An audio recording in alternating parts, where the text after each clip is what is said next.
जैसा कि आप जानते हैं कि हमने ये स्पेशल एनरोलमेंट ड्राइव जो है आज चूँकि स्कूल जो है विंटर वैकेशन के बाद खुल रहे हैं, इसके साथ है ये जो मेगा एनरोलमेंट ड्राइव हमने स्टार्ट किया है, इसका बुनियादी मकसद है कि जो बच्चे एलिजिबल हैं स्कूलों में डिफरेंट क्लासेस में एडमिशन लेने के लिए, तो हमने उनके हवाले से जो है आज ये पूरे वैली कश्मीर जम्मू कश्मीर में तो पहले से ही चल रहा था, लेकिन कश्मीर डिवीज़न में हमने विंटर वैकेशंस के साथ ही जब क्लासेस स्टार्ट हुए तो इसको शुरुआत करी है, क्योंकि हमने स्कूलों में एक एनवायरनमेंट जो है फेस्टिव एनवायरनमेंट क्रिएट किया है।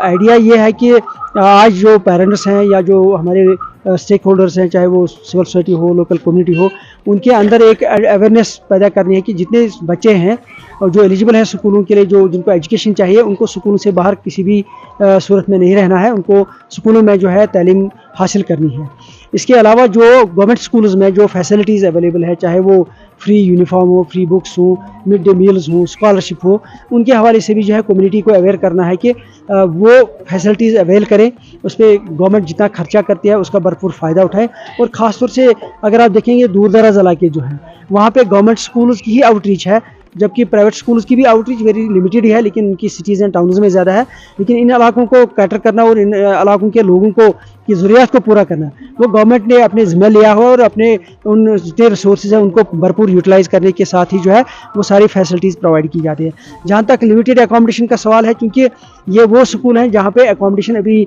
हमारे पास है, लेकिन जहाँ जहाँ एकोमोडेशन की डिफिशिएंसी है वो ऑलरेडी हमने फेज्ड मैनर में प्लान किया हुआ है, चाहे वो समग्रा में एडिशनल एकोमोडेशन के का प्रोविजन हो, कहीं पे दीवारबंदी की ज़रूरत हो, या हमारा कैपेक्स यूटी कैपेक्स में या डिस्ट्रिक्ट कैपेक्स में जहाँ जहाँ एडिशनल अकोमोडेशन की ज़रूरत है वो सारी प्लानिंग हो चुकी है। और चूँकि एट ए टाइम इसको पॉसिबल नहीं है सारा करना, लेकिन फेज़ वाइज मैनर में और प्रायोरिटी वाइज जहाँ पे एनरोलमेंट ज़्यादा है वहाँ पे फर्स्ट प्रायोरिटी है, और जो दूर दराज इलाके है वो फर्स्ट प्रायोरिटी है। जहाँ पे गवर्नमेंट स्कूल ही सिर्फ एक साधन है, एक सोर्स है, तो वहाँ भी फर्स्ट प्रायोरिटी है। मुझे उम्मीद है कि आने वाले दिनों में जिस तरीके से प्लानिंग चल रही है और जिस तरीके से काम चल रहा है, we should be in a position to give good quality infrastructure in all remote and government schools में जहाँ जहाँ एनरोलमेंट ज़्यादा है। देखिए मैं आपको बताता चलूँ कि ये जो सैंक्शन स्ट्रेंथ होती है स्कूल वाइज होती है, क्योंकि वहाँ पहले शुरुआत में ही जब प्राइवेट स्कूल्स नहीं थे उतने ज़्यादा, गवर्नमेंट स्कूल्स ही वहाँ पे एक सोर्स थे, तो गवर्नमेंट स्कूलों का ही एनरोलमेंट काफ़ी ज़्यादा था, सैंक्शन स्ट्रेंथ भी उसी हिसाब से थी। लेकिन उसके बाद जब ये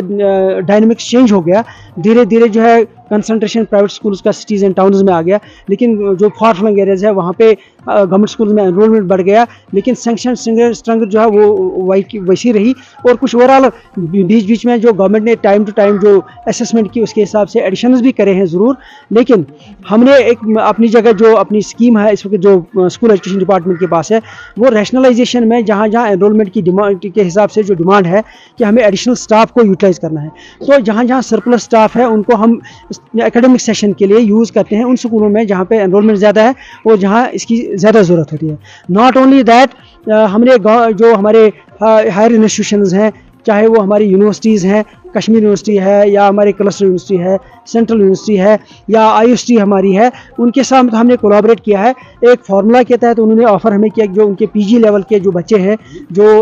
फाइनल ईयर में खासतौर से होते हैं, सब्जेक्ट स्पेसिफिक रिक्वायरमेंट्स को पूरा करने के लिए, चाहे वो मैथ्स हो, फिजिक्स हो, साइंस सब्जेक्ट्स हो, तो उन्हें अपने इंटर्नशिप जो है हमारे स्कूलों में वो करेंगे, तो 3-3 महीने के रोटेशन पे, उससे भी जो है ये डिफिशेंसी काफ़ी हद तक दूर हो जाएगी। लेकिन मैं आपके ज़रिए से ये बताता चलूँगा कि जहाँ पे भी सरप्लस स्टाफ है, उस सरप्लस स्टाफ को नियर बाई जो स्कूल्स हमारे होंगे, खासतौर से जो टीचर्स हैं, क्योंकि वो डिस्ट्रिक्ट के बाहर जा नहीं सकते हैं, लेकिन विद इन डिस्ट्रिक्ट जहाँ जहाँ उनकी ज़रूरत होगी उनकी सर्विसेज डेफिनेटली जो है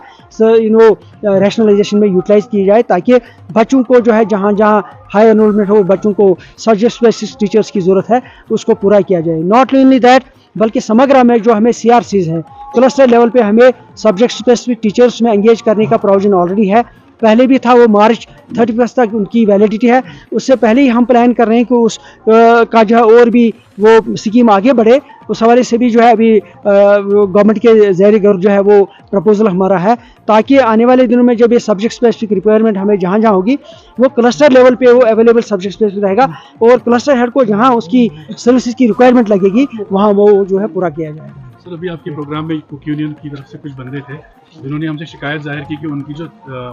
माहाना पैसे हैं बहुत कम है, उसके लिए सर कोई इनिशिएटिव? वो चूँकि गवर्नमेंट लेवल पे डिसीजन होना है, क्योंकि ये ह्यूज एक